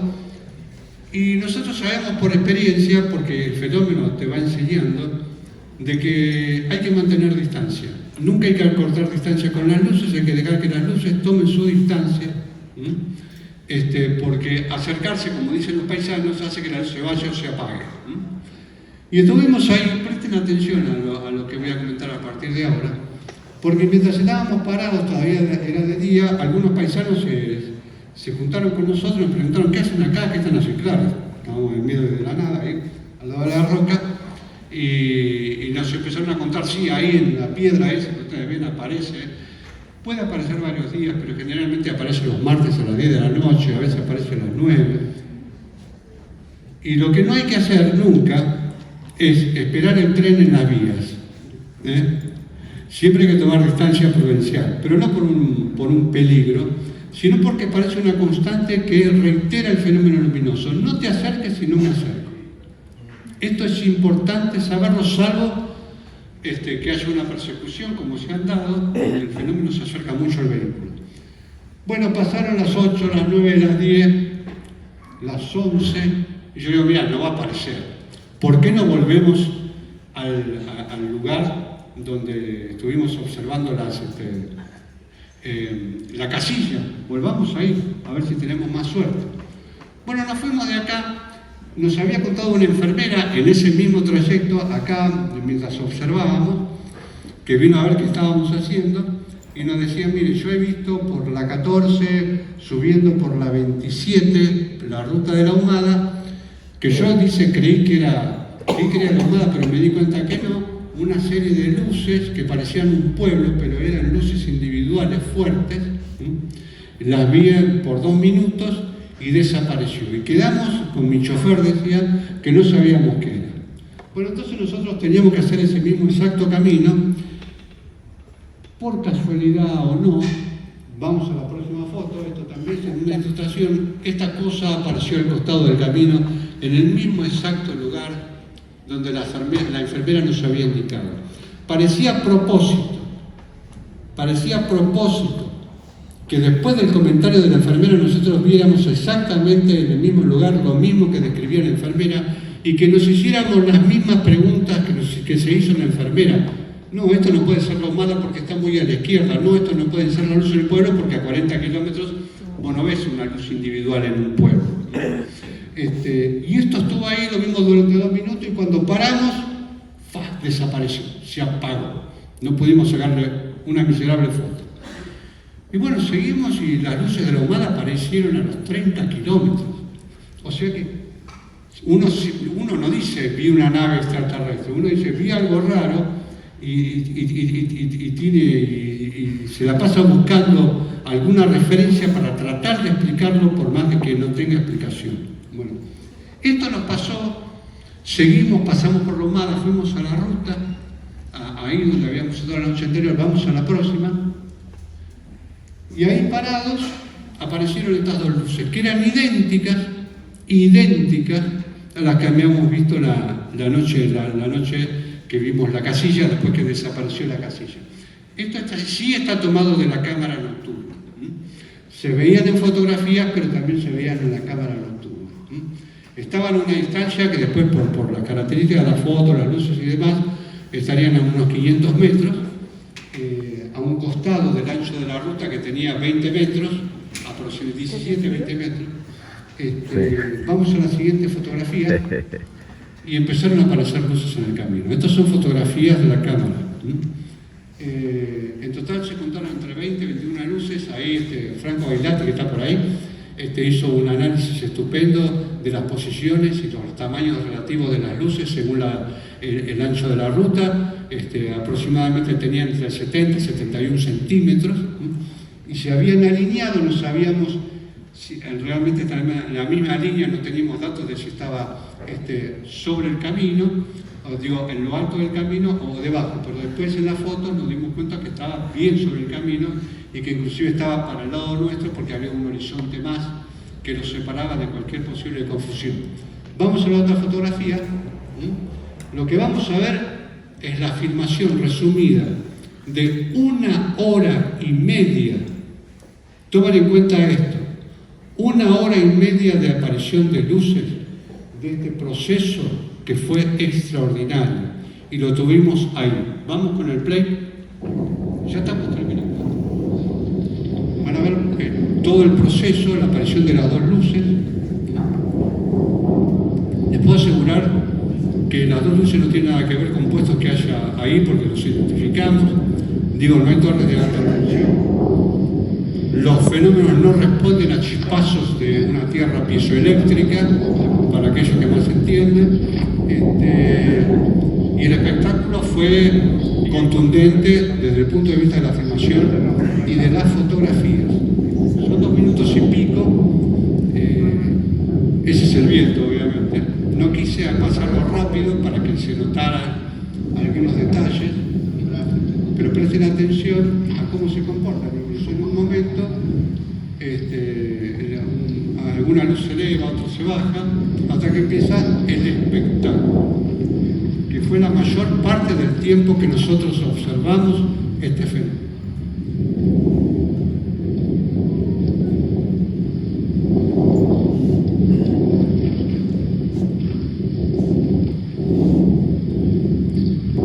Debo decir que es algo que no vamos a mostrar porque todavía necesitamos... Bueno, ahí tienen...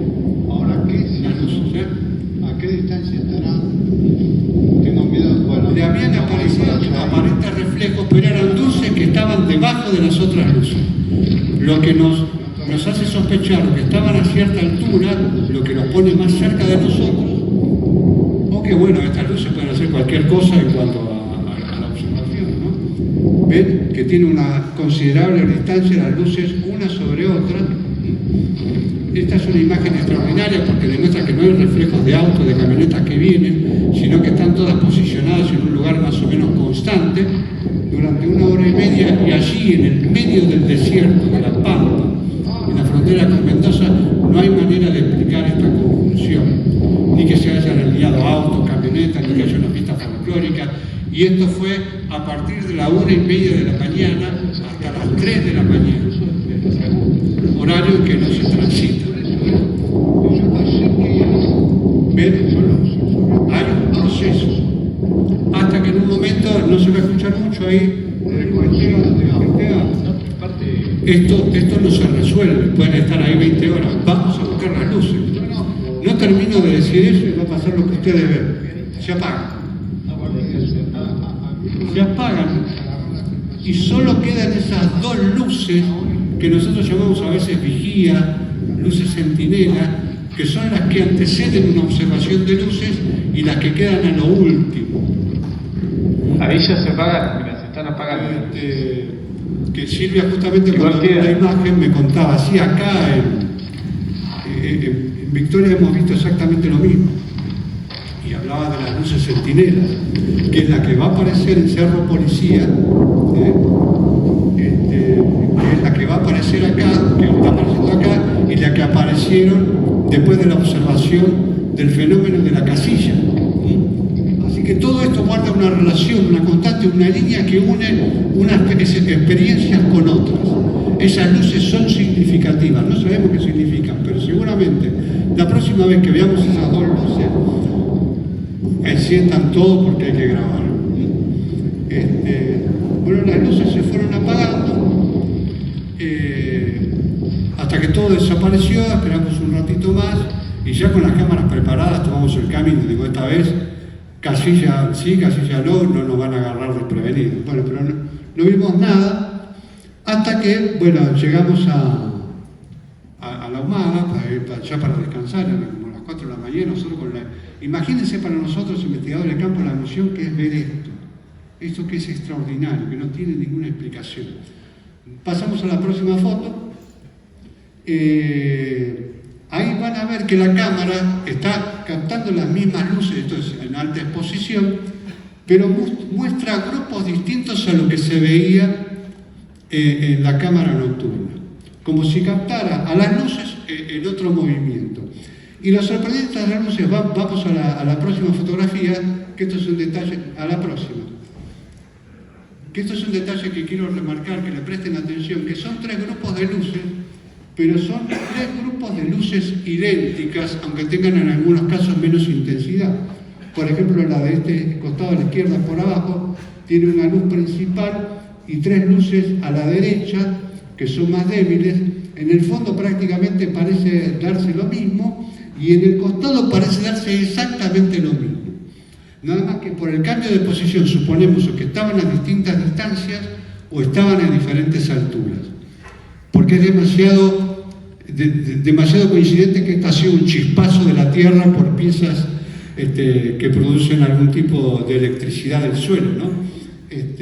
Estos eran objetos o luces compuestas, como le llamamos, que la cámara nocturna captó en una hilera y sin embargo con estas cámaras, con el Nikon que tenemos, captamos posiciones distintas de las luces, inclusive pudimos captar colores como celeste en algunas de ellas. Vamos a la próxima foto.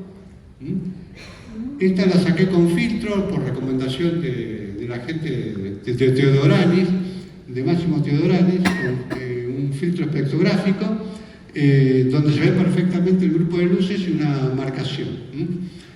Vamos a la próxima, ya tenemos un minuto más. Esta fotografía nos la enviaron la misma noche, que es la luz de la Piedra Grande. La luz de la Piedra Grande salió efectivamente a las 10 de la noche y nosotros no la vimos. Estábamos a 60 metros de la luz, es imposible que no se viera. Y no la vimos. Y a la otra noche volvió a aparecer. ¿Cómo puede ser que no la hayamos visto si estábamos más cerca que nadie para observarla? Era una lección más, un aprendizaje más, como para seguir la pauta de que no hay que acercarse, sino que la luz se acerque cuando quiera. Y esto para nosotros fue una prueba de que estábamos en las vías del tren, esperando el tren, y que para hacer estos encuentros en los campos, justamente hay que ponerse en un lugar y esperar que las luces decidan dónde posicionarse. Nunca se pasan porque pueden apagarse, pueden desaparecer o algún otro efecto, pero no creo que sea nada dañino en especial, pero sí aleccionador para nosotros.